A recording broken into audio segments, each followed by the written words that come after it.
رب العالمین والعاقبۃ للمتقین والصلاة والسلام علی سید الانبیاء والمرسلین اما بعد فاعوذ باللہ من الشیطان الرجیم بسم اللہ الرحمن الرحیم وقل للمؤمنات یغضضن من ابصارہن ویحفظن فروجہن ولا یبدین زینتہن الا ما ظہر منہا صدق اللہ العظیم وبلغنا رسولہ النبی الامین المختار الکریم ونحن علی ذلک لمن الشاہدین والشاکرین والحمد للہ رب العالمین۔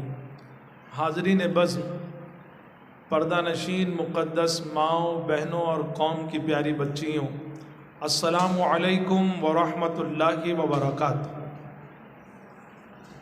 الصلاۃ والسلام علیک یا رسول اللہ، الصلاۃ والسلام علیک یا حبیب اللہ، الصلاۃ والسلام علیک یا نبی اللہ وَعَلَىٰ آلِكَ وَأَصْحَابِكَ یا نور اللہ صلی اللہ تعالی علیہ وسلم۔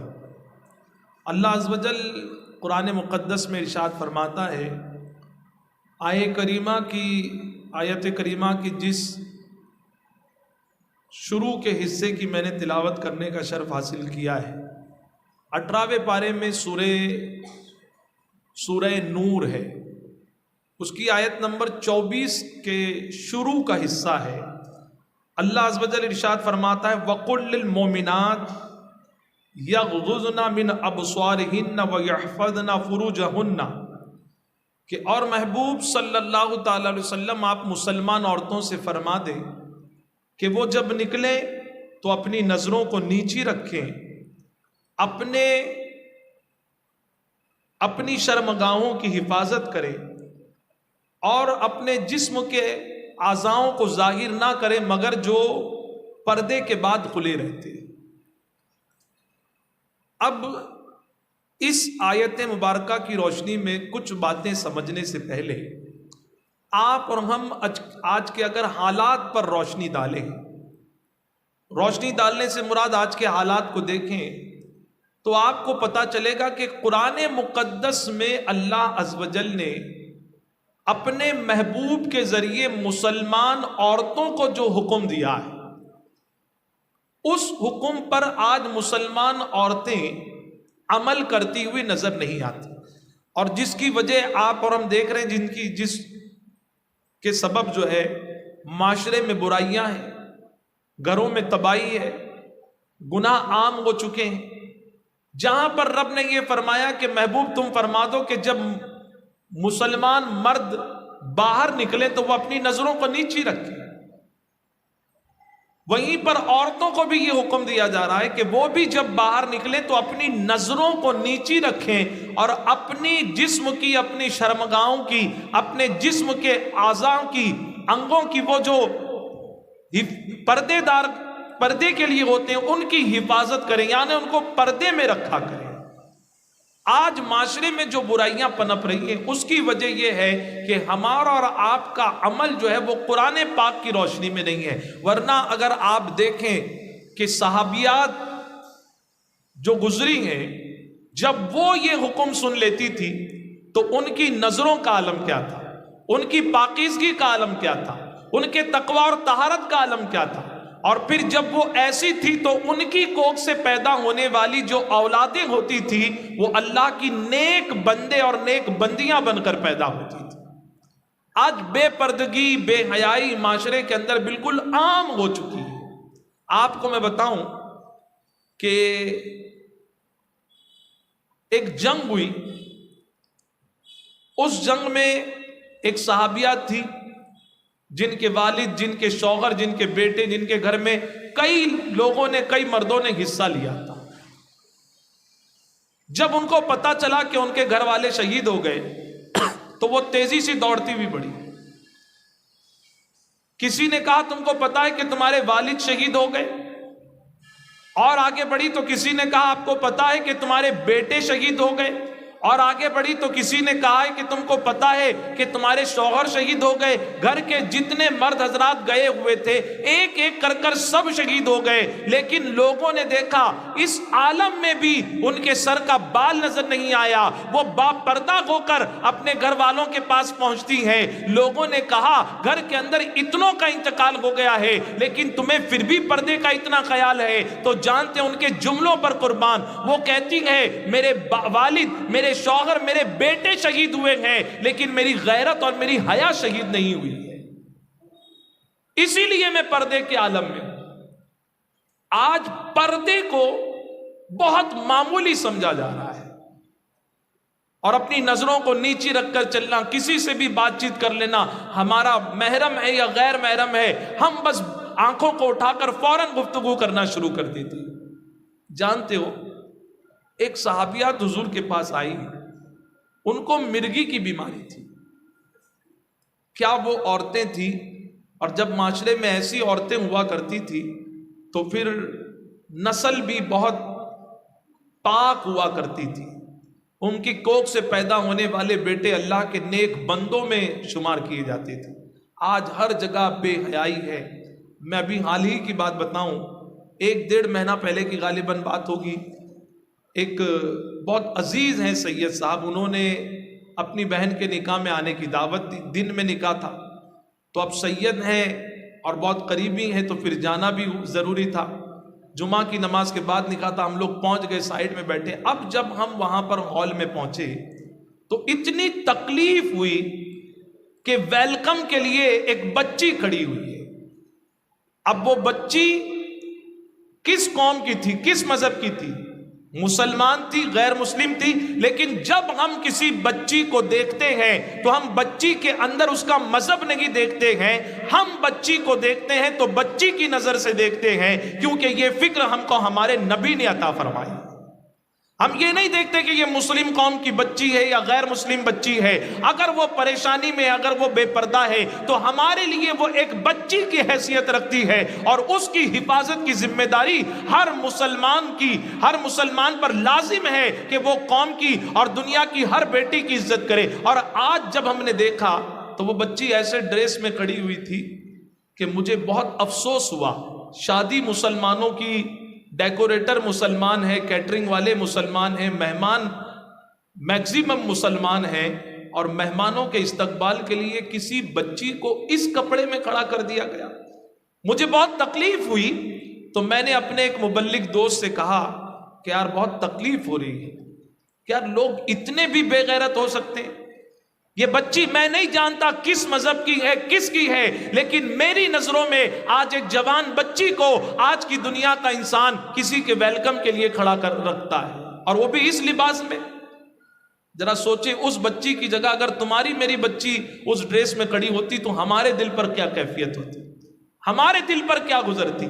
تو میرے دوست نے کہا یونس بھائی میں ایک شادی میں گیا تھا، لفافہ لے کر گیا کہ بھائی جس نے بلایا ہے دعوت میں دلہے کی طرف سے ہوں تو دلہے کو یا پھر دلہن کو دے دوں گا، لیکن جب میں پہنچا تو میں نے دیکھا کچھ بچیوں کو ایسے لباس میں جہاں پر پردے کا اہتمام نہیں، اور کھڑا کر دیا گیا ہے کہ لوگوں کی خدمت کرو۔